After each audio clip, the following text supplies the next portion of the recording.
Assalamualaikum warahmatullahi wabarakatuh. Dalam video ini saya ingin menjelaskan beberapa materi tentang pemrograman berbasis objek yang diajar oleh Bapak Muhammad Edia Rosadi, Eskom Mkom selaku dosen pengampu.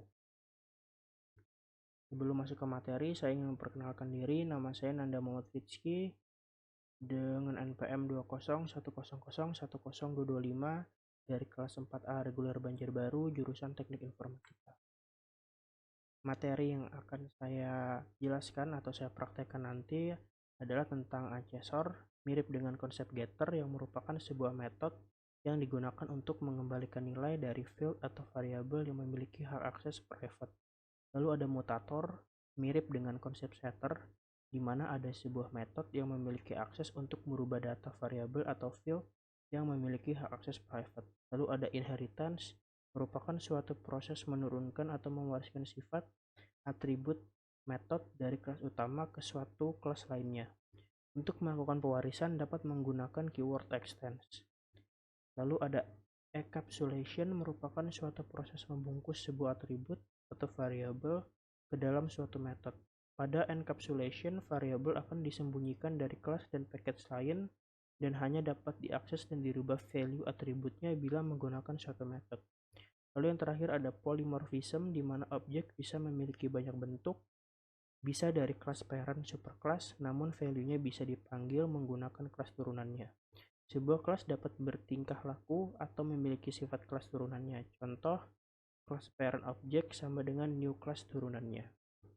Dalam percobaan pertama, nanti saya akan menjelaskan dan juga mempraktekkan tentang accessor, mutator, dan inheritance. Kita akan langsung ke aplikasi NetBeans. Masuk ke dalam aplikasi NetBeans, di sini saya sudah membuat kelas parents, kelas child, dan juga main class dengan nama UTS-PBO.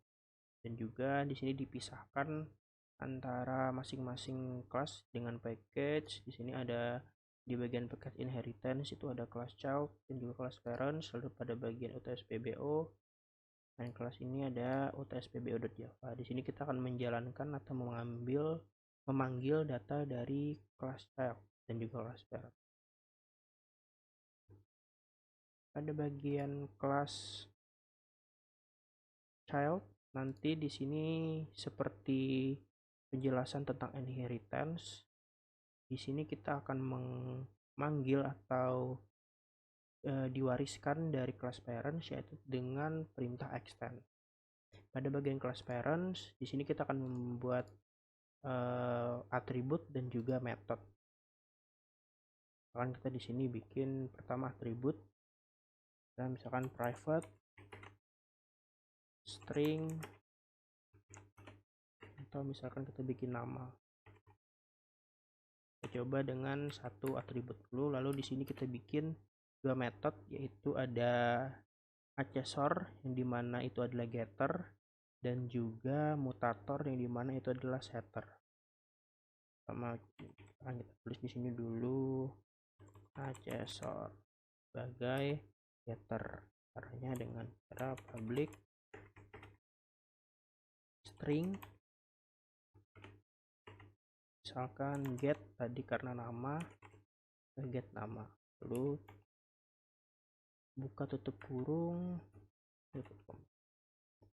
Nah, di sini ada perintah statement missing return statement. Jadi kita tambahkan statement return nama. Lalu pada bagian ini kita buat yang namanya mutator. Caranya public void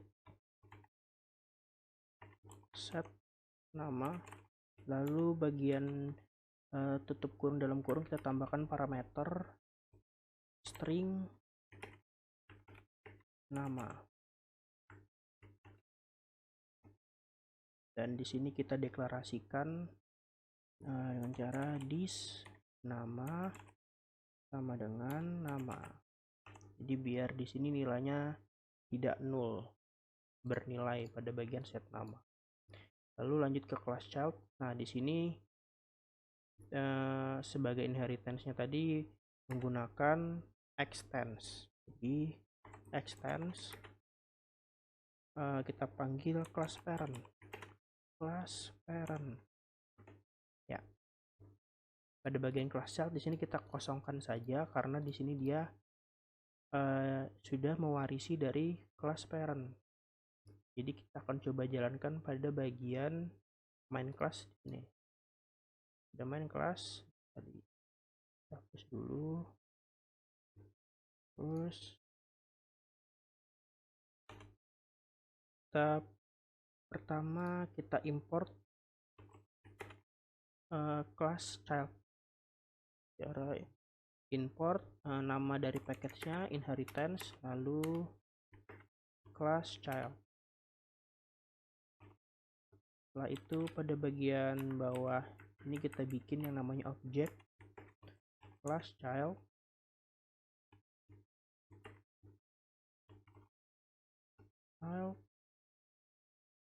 Di sini kita bikin objeknya, misalkan child 1 sama dengan new class child. Lalu kita coba panggil child. Ini karena tadi ambil dari class child, kita set nama, lalu kita isikan misalkan datanya Nanda Fitski. Terus kita coba jalankan, kita panggil shout, misalkan nama mahasiswa, lalu tambah panggil child 1 get nama. Nah, sekarang coba kita jalankan dengan memencet F6. Ya, ini tampil nama mahasiswa, tambahkan titik koma.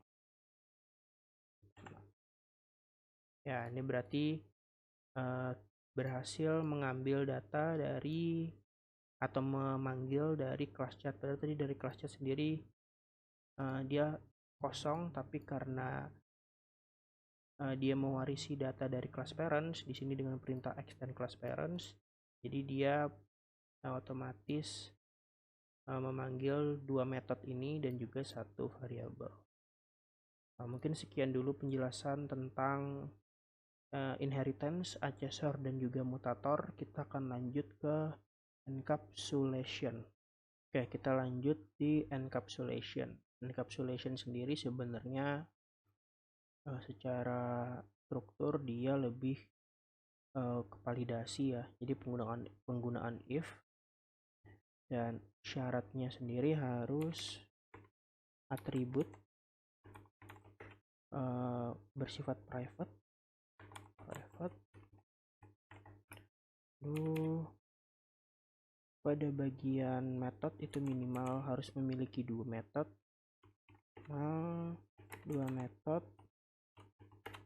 agar atribut private bisa dapat diubah nilainya atau value-nya.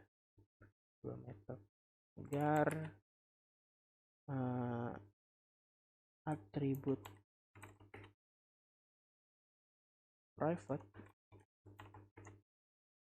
dapat diubah nilainya atau value.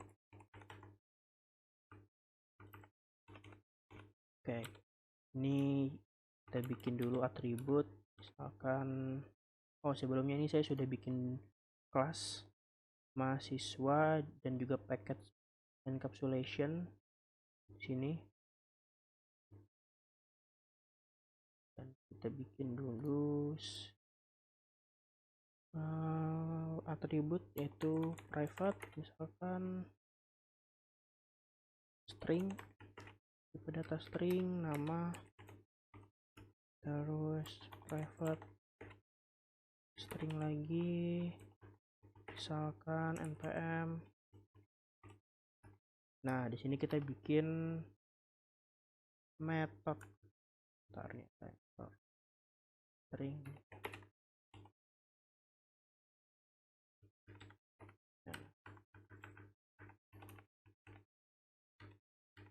Nah, di sini kita suruh untuk membuat minimal 2 metode. Cara cepatnya untuk membuat metode di sini saya akan menggunakan setter getter. Jadi tinggal di insert code, lalu getter and setter, pilih npm dan juga nama. Ya, dia langsung otomatis generate. Di sini saya edit beberapa dulu, misalkan this nama, di sini return this pm. Nah, pada bagian get nama ini saya ingin memberikan codingan validasi, seperti contohnya misalkan if this nama konten, akan di sini tulis saya Nanda Fitski, lalu route nama terdaftar else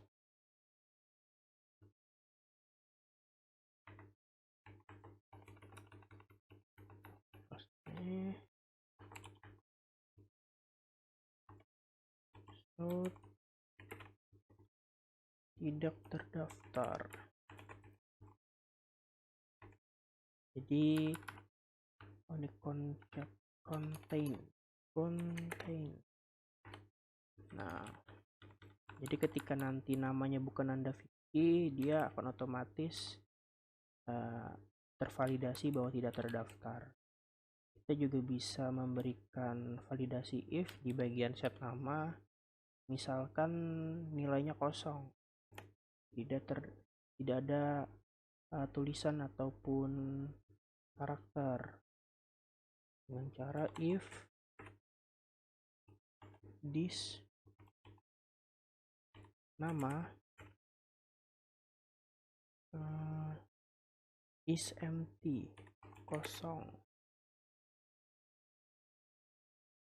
lalu yang sininya shout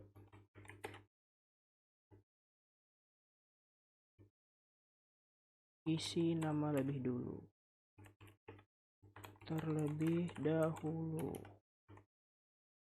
Nah, jadi untuk mencoba package encapsulation ini kita bisa langsung ke main class di sini. Pertama kita import dulu, import package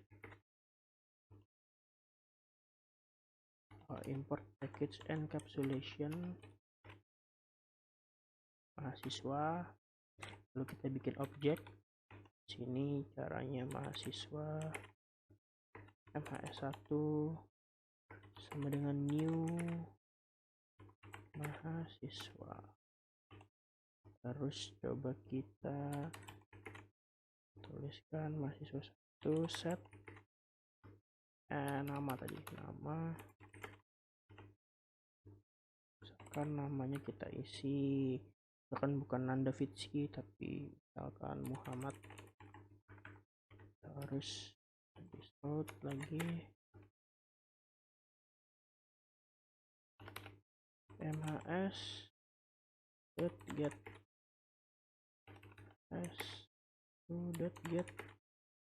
nama. Nah, coba kita jalankan. Tadi di bagian kelas mahasiswa ini, pada bagian get nama itu kita beri validasi kalau namanya itu bukan Nanda Fitski, dia tidak terdaftar. Ini kita coba dulu, misalkan namanya Muhammad, jalankan dengan pencet F6, ya tidak terdaftar Muhammad. Terus kalau misalkan namanya sama Davitski, itu dia nama terdaftar Nanda Fitski. Dan sini juga tadi saya sudah memberikan kondisi bila namanya itu kosong. Misalnya kita kosongkan baran Nih, isi nama terlebih dahulu karena tidak terdaftar. Jadi kalau misalkan namanya Nanda Fitski, itu dia terdaftar. Ya, jadi intinya encapsulation sendiri berfungsi untuk keamanan dan juga kondisi yang jelas untuk validasi dan segala macam. Mungkin sekian dulu untuk encapsulation penjelasannya. Kita lanjut ke polymorphism. Oke, jadi sekarang kita masuk ke polymorphism. Di sini saya sudah menyiapkan 3 kelas dan 1 main kelas. Yang pertama ada kelas komik, kelas Naruto, kelas Weki, sama ada main kelas atau SPBO. Jadi pada bagian ini saya akan mencoba jenis polymorphism overriding, yang dimana overriding itu adalah sebuah fungsi atau metode dari superclass atau kelas utama yang dituliskan lagi ke subclassnya pada bagian kelas anak. Jadi di sini juga akan menggunakan inheritance atau pewarisan dari superclass atau kelas parent ke kelas child. Sekarang di sini saya akan buat beberapa atribut dan juga metode. Pertama, saya bikin atribut atau variabel yaitu private karena ini komik, jadi kita pertama itu kita buat judul, lalu private string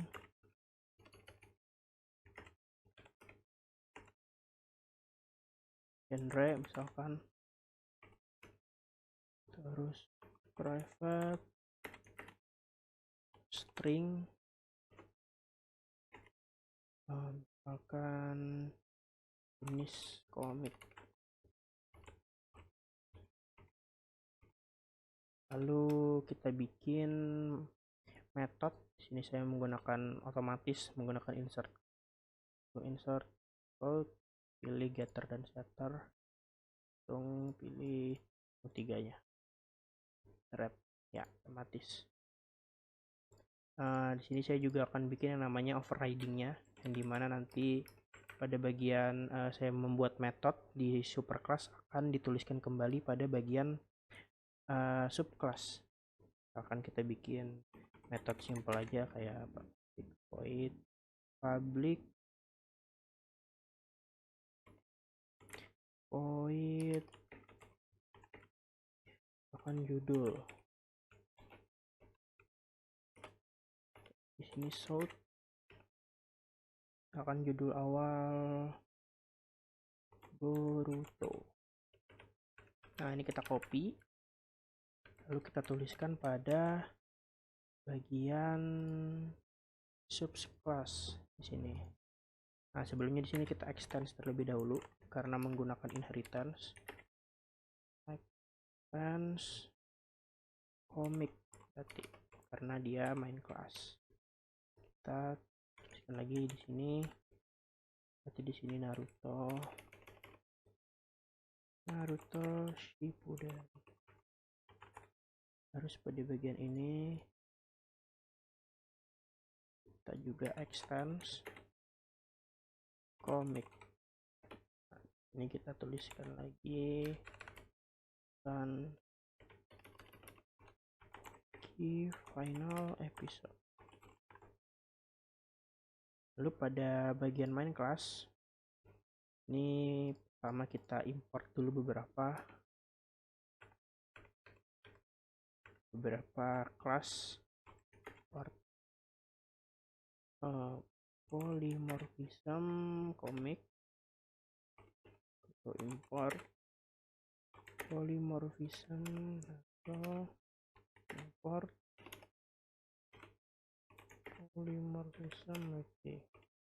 Nah, jadi kita bikin yang namanya objek, misalkan komik 1 sama dengan new. Nah, kita panggil contoh misalkan subclass awal dulu kali ya, komik. Nah, di bagian ini kita tidak perlu lagi yang namanya sort atau system out println, tapi kita langsung panggil dengan cara komik judul, komik 1, judul. Nah, kita coba jalankan. 6. Ya, dia langsung manggil Boruto karena pada komik ini adalah tuliskan Boruto. Lalu misalkan kita panggil Naruto. 6. Ya, dia otomatis Naruto. Padahal di sini tidak ada kelas dari Naruto, tapi karena sudah dijadikan inheritance dan juga tadi menggunakan fungsi overriding, jadi otomatis terbaca. Satu yang terakhir ada Ueki dan F6. Ya, Ueki final episode. Ya, jadi seperti itu penggunaan kelas dari jenis overriding, polymorphism jenis overriding, yang dimana saya jelaskan lagi tadi bahwa overriding adalah sebuah fungsi atau metode superclass